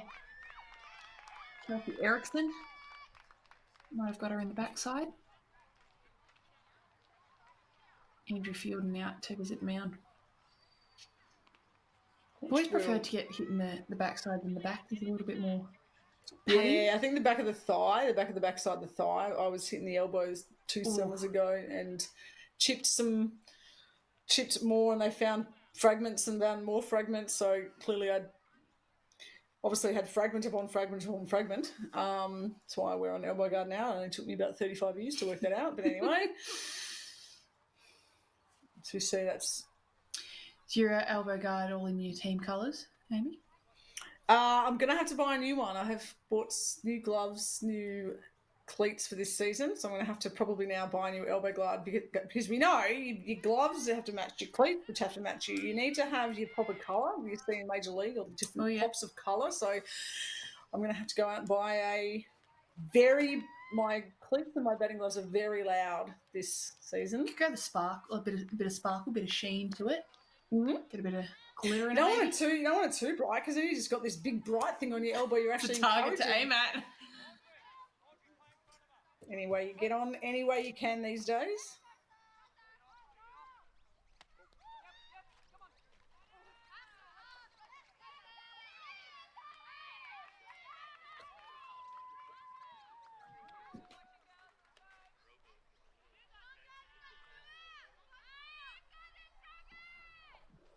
So you see it's just a couple minutes left in this game.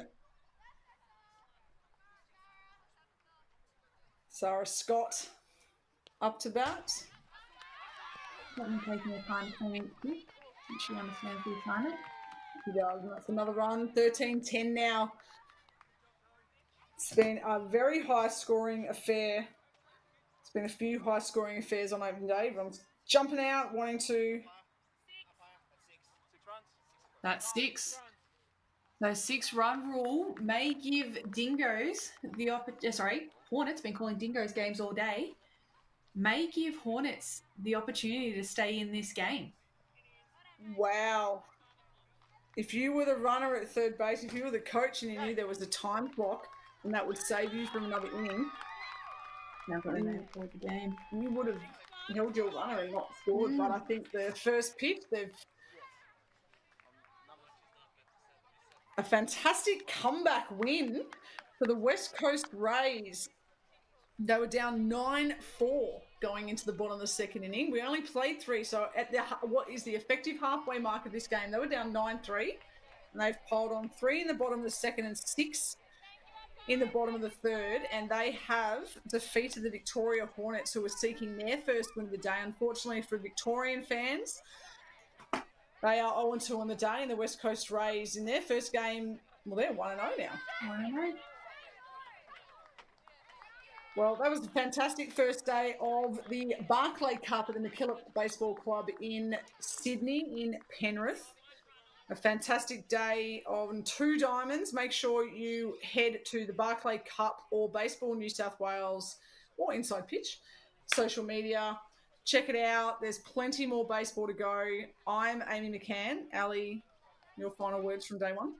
Yeah, I think it's been great to see this game, this tournament get off. There's been some, like you said, some high-scoring games, some great nuggets coming out of it, and looking forward to seeing the rest of the week. Thanks to everyone, including the broadcast crew and the Baseball New South Wales crew and the McKillop Baseball Club. You can see it out in the field already cleaning up, and we'll be back for more baseball at the Barclay Cup soon.